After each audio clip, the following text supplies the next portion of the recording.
दोस्तों किसी भी स्टेट के डेवलपमेंट के लिए जो सबसे इंपॉर्टेंट चीज़ होती है ना कि वहाँ पे कोई एक शहर में आप स्टार्टअप हब क्रिएट करिए।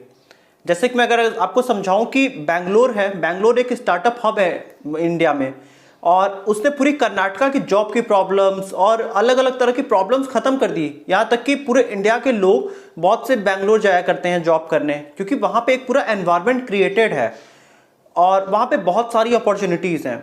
इसी तरह अगर हम बात करेंगे दिल्ली एनसीआर, गुड़गांव, ये पूरा जो एरिया है ये भी एक स्टार्टअप हब है।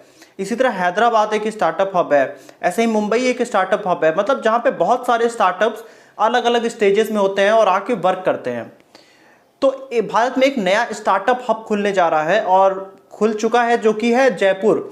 और अगर हम आज जयपुर के बारे में बात करेंगे कि जयपुर कैसे भारत का एक अगला स्टार्टअप हब है, और एक स्टार्टअप हब अगर कहीं बनता है तो वो उस स्टेट की पूरी प्रॉब्लम्स को सॉल्व कर देता है, चाहे वो जॉब की प्रॉब्लम हो, चाहे हम एजुकेशन की बात करें, चाहे टेक्नोलॉजी की बात करें, वो हर तरह से उस पूरे स्टेट को डेवलप कर देता है। क्योंकि अलग अलग जगह से लोग आके वहाँ पे जॉब्स करते हैं और अपनी अपनी अपॉर्चुनिटीज़ खोजते हैं।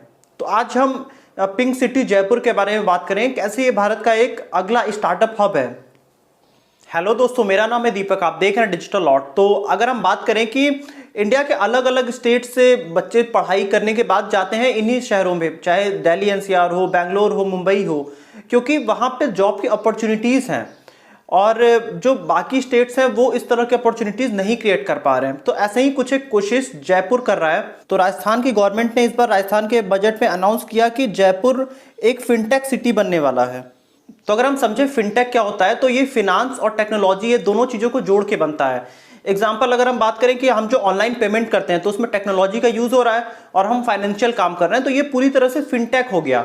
तो इस तरह के जितने ये एक हब बनाने की कोशिश की जा रही है। जैसे कि अगर हम बात करें कि बैंगलोर एक सॉफ्टवेयर हब है, मतलब यहाँ पे जो बड़ी बड़ी कंपनियां हैं वो सॉफ्टवेयर की वहाँ पे जाया करती हैं। तो इसी तरह से जयपुर को जितनी फिनांस से रिलेटेड कंपनी है, जैसे कि रेजर पे की हम बात करें, पेटीएम की बात करें, इन सब के लिए एक बहुत बड़ा मौका हो सकता है और सबके लिए ही एक ही अपॉर्चुनिटी क्रिएट होगी। और अगर हम बात करें कि इसमें गवर्नमेंट ने पूरी तरह से पैसे भी एलोकेट किए हैं कि कैसे कैसे कैसे पूरा वो एक ब्लूप्रिंट कैसे तैयार होगा। तो अगर हम बात करें कि राजस्थान के बारे में, तो राजस्थान सबसे ज़्यादा जो इंडिया के चार्टर्ड अकाउंटेंट्स होते हैं वो राजस्थान से ही आते हैं। तो अगर हम यहाँ पे अगर राजस्थान में जयपुर एक फिनटेक सिटी बनेगा, तो जितने राजस्थान से जो पढ़ाई करने के बाद जो बच्चे दिल्ली मुंबई में जाया करते हैं वो वहाँ न जाके वो सारी अपॉर्चुनिटी वहीं पे खोजेंगे जयपुर में। तो एक अगर फिनटेक सिटी जयपुर बनेगा तो पूरा राजस्थान उससे प्रॉस्पेरस हो सकता है और वहाँ की पूरी पॉपुलेशन को जॉब्स मिल सकती है, तरह तरह की बहुत अपॉर्चुनिटीज़ खुलती हैं इससे। और इसको बनाने में पूरा राजस्थान स्टेट इन्वेस्टमेंट कॉर्पोरेशन, जो रीको कहा जाता है, उसने पूरा 106 करोड़ का पूरा बजट भी इसके लिए एलोकेट किया है। और इस बजट को वो पूरी तरह से यूज़ करके अलग अलग लोगों के लिए तरह की चीज़ें प्रिपेयर की जाएंगी। जैसे कि अगर हम बात करें कि रोड्स और पार्किंग की फैसिलिटीज़ डेवलप की जाएगी, स्ट्रीट लाइट्स लगाए जाएंगे, वाटर इलेक्ट्रिसिटी पार्क्स बनाए जाएंगे, कम्युनिटी फैसिलिटी बनाई जाएगी, पब्लिक यूटिलिटी एरिया बनाया जाएगा। और इसके लिए जो जगह भी एलोकेट किया गया है वो द्रयावती रिवर जो है वहाँ का, उसके पास में करीब 4 करोड़ स्क्वायर मीटर से ज़्यादा का एरिया एलोकेट किया गया है। और ये एरिया इसलिए भी एलोकेट किया गया क्योंकि ये एयरपोर्ट के पास है और जो एक स्टार्टअप हब होता है वो एयरपोर्ट के बहुत नज़दीक रखा जाता है, क्योंकि ये पूरा एक इन्वायरमेंट क्रिएट करते हैं कि बड़ी बड़ी जो कंपनियां हैं, चाहे वो बाहर की हों या इंडिया की जो बैंगलोर वगैरह से, वो डायरेक्ट आ सके यहाँ पे बहुत ईजिली।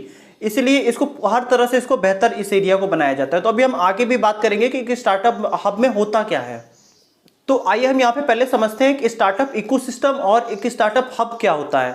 एग्जाम्पल अगर हम बात करें कि जैसे कि कर्नाटका है, तो आज़ादी के बाद कर्नाटका में बैंगलोर एक ऐसा जगह सोचा गया जिसे एक स्टार्टअप हब बनाया जाए। मतलब बाहर की जितनी कंपनियां इंडिया की हैं वो भी वहाँ पे आके इन्वेस्टमेंट करें, इंडिया के भी जो स्टार्टअप्स हैं, जो टेक्नोलॉजी वाली जो कंपनियां हैं, वो सब आके वहाँ पे अपने आप को इस्टेब्लिश करें और वहाँ के लिए एक स्पेशल एनवायरनमेंट बनाया जाता है। मतलब जो लोगों के लिए इलेक्ट्रिसिटी बहुत ही सस्ती की जाती है, कोई एक बिजनेस खोलने के लिए जितना इजी प्रोसेस बनाया जा सकता है, रोड्स, ट्रैवलिंग, ये सब जितना इजी किया जा सकता है वो किया जाता है।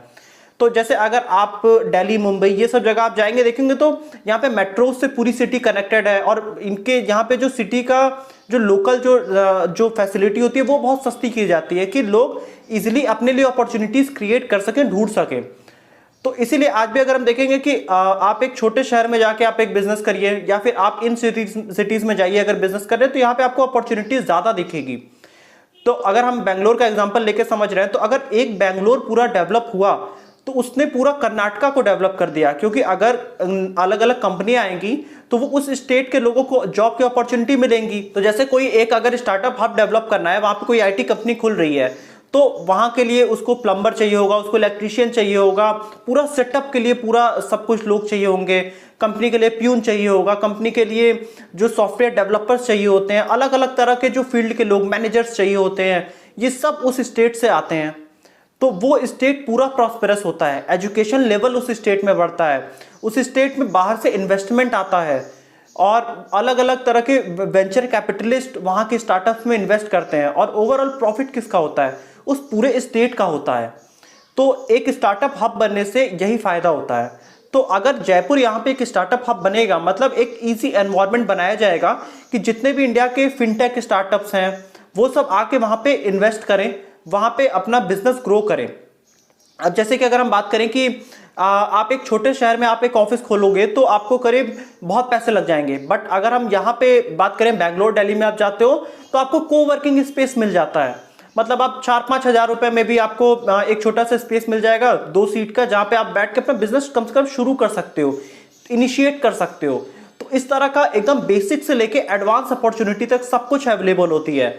और जहां 5,000 में भी अपना ऑफिस सेटअप कर सकते हैं और आप 50 लाख में भी ऑफिस सेटअप कर सकते हैं। तो ये दोनों वेरिएबल्स यहाँ पे अवेलेबल होते हैं। तो कुछ इसी तरह का जयपुर को बनाने की कोशिश की जा रही है।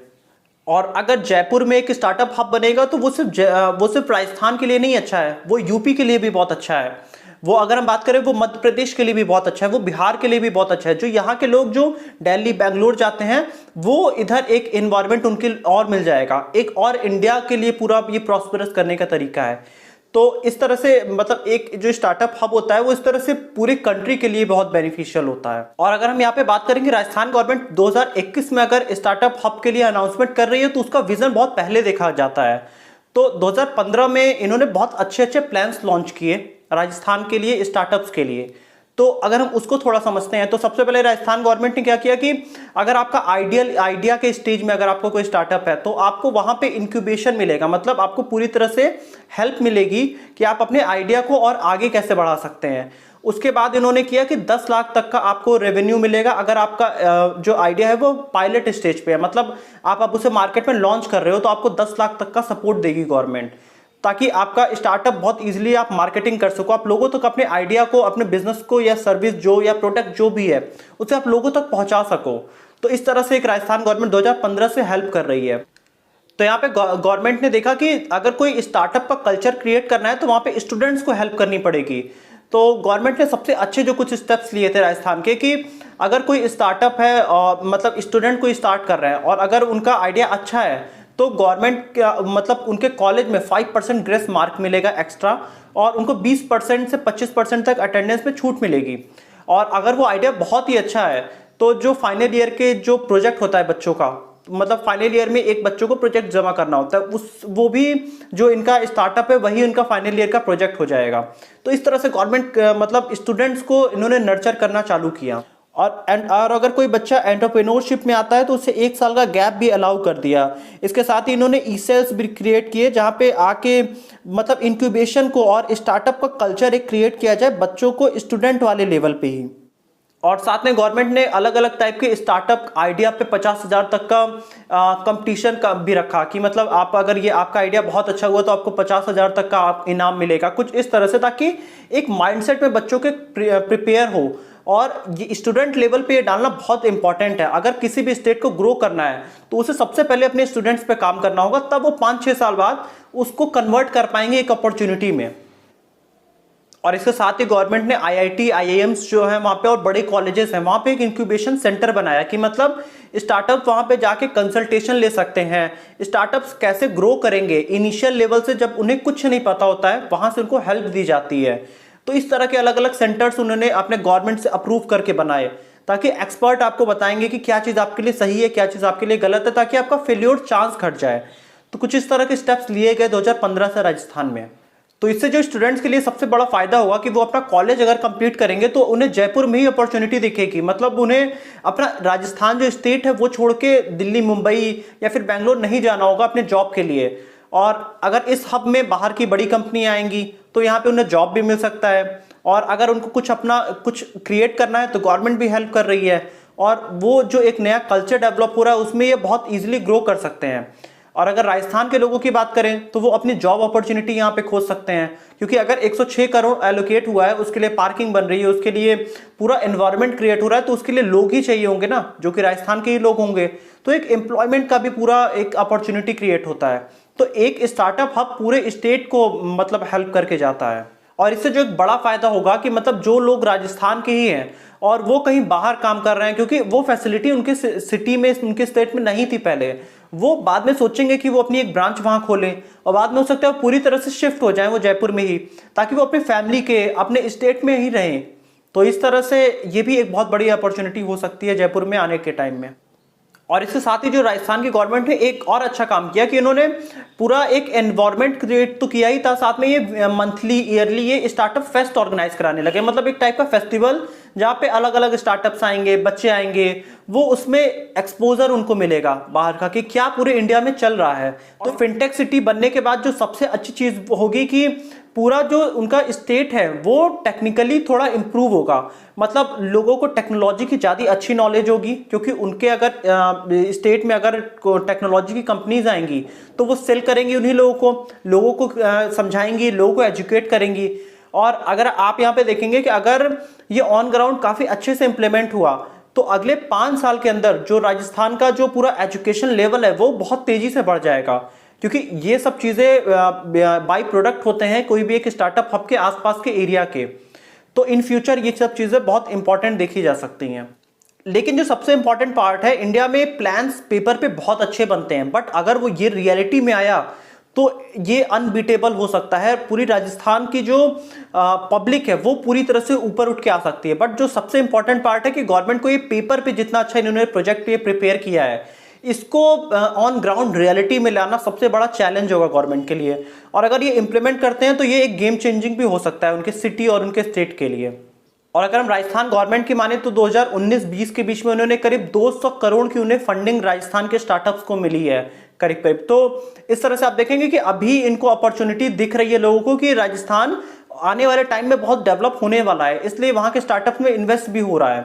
तो अगर हम यहाँ के कुछ टॉप स्टार्टअप्स की बात करें तो जैसे कि हो गया डील शेयर, फ्लीस, मैटकॉर्ड्स, किराना किंग, कृष्मानी फीड, फैब्रिक्लोर, ये सब टाइप के कुछ टॉप स्टार्टअप्स हैं।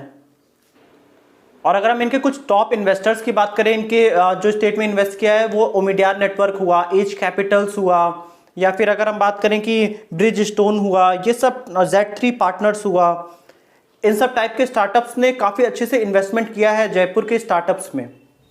तो अगर आपको किसी और स्टेट के और उनके स्टार्टअप हब का कल्चर अभी कैसा है और वो कितना डेवलपमेंट हुआ है, अगर आपको इसके बारे में जानना है तो आप हमें स्टेट का नाम बता सकते हैं, हम उसके बारे में, उनके स्टार्टअप कल्चर के बारे में डिटेल्ड वीडियो बनाएंगे।